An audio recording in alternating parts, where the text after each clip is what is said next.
It's big blue, frankly speaking. It's. I know it's not a very practical thing, but what comes to my mind is a big blue playing chess with Andrei Kasparov.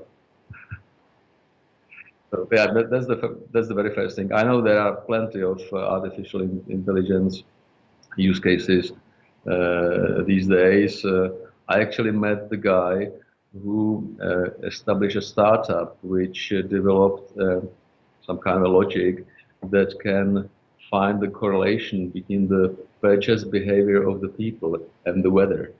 Not only that people are buying the umbrellas when it does rain, but some more complex thing. Actually, he sold this company for a couple of $1 billion to IBM, which shows the importance of the artificial intelligence and also the capabilities of it. But I'm not expert on that, frankly speaking. Yes, they will play definitely the role even in the future. Even the internet or online banks, they also have their branches, not hundreds, but maybe only several. But also it depends market by market. I mean, there are different markets where the people have a different preferences. For instance, in Slovakia, still people go to the branches quite a lot, even though also us as Tatra Banka, we are reducing number of the branches. I think it's obvious that in the future, branch should be rather place for consultancy or advisory services rather than for ordinary maintenance services. Or I don't know if somebody has a new ID or passport or change the place where he lives. So this is something, these operations or these activities should go through electronic channels, and they are going through electronic channels even today. Quite surprisingly, even today we have plenty of use cases which are being piloted or they are in the phase of the proof of concept, but also some of them are being used already. The use case or idea I like is the idea of the smart contracts. This is something which really could change the behavior of the companies across the world. And if the implementation of this concept will become wider, then this really can change everything basically. So the companies which do not know each other at all can enter almost immediately into the kind of a binding contract, which is also, I don't know. It is difficult to answer, but I think what will happen, and I think this is something we can even observe today, that the range of the services will be much broader, and also the range of the companies doing business in financial industry will be also much broader. We can see it even today. We see new companies coming to this area. And to some extent, this might be the similar story which we have seen in the past for in the telco. Because today, for ordinary user, it's not really so important what you see as an operator on your smartphone. What is more important for you are all these applications that are there. So, to some extent, I think it might be in general way how the banks communicate to their customers.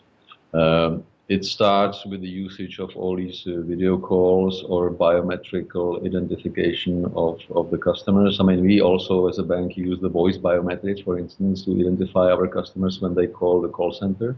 I mean, 80% calls our customers in Slovakia are doing to our call center are identified by the voice biometry. And I think the biometry in general will play maybe a bigger role in the future to create a trustful connection between the bank and the bank.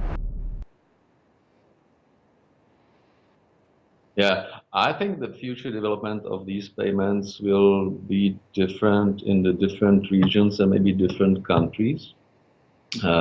Because what works in the banking is a trust. I mean, banking is a business which is based on trust between the customer and the bank. And for instance, like peer-to-peer lending, there are various peer-to-peer lending portals, and peer-to-peer lending works differently in India or African countries and differently in Europe, because in Africa, India, I mean, people live in the communities, and I mean, nobody can imagine that you shouldn't repay your loan to the other, to the people you know. In the very anonymous environment in the big cities in Europe, it's a different situation, and those portals in Europe, as far as I know, are not so successful in other countries. And I think peer-to-peer payments might be something similar. It might probably work for, I mean, small payments amongst the friends or something. We as a bank also have some kind of peer-to-peer payment application where we are still involved as a bank. And but the PSD2 is a, what is it? I mean, PSD2 is, I mean, all in all, is a good thing. I think, I mean, long term is a good thing. Obviously, for us in the banks, we are a little bit scared about that because we understand that this will open the playground for almost everybody.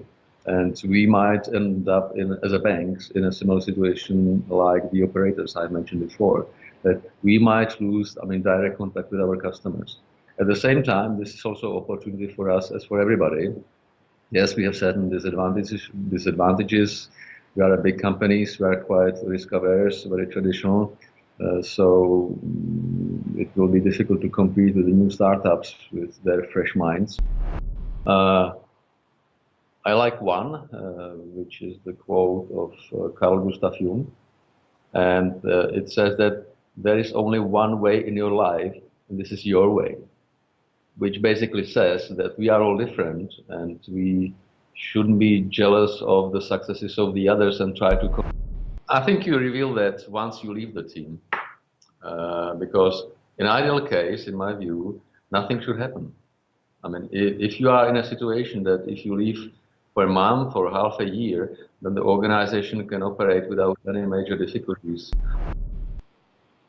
Have some vision and do things that make sense. I mean, this sounds like a very broad or general statement, but what I want to say that some people or some companies in general tend to do the things which are trendy or they are cool just because they are trendy or they are cool. Any transformation or big change, in my view, has to follow the business targets or business goals of the company.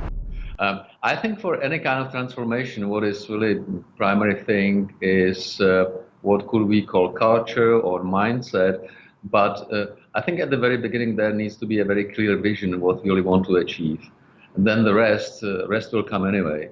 So I would really stress the vision or the mindset of the people who want to undergo this.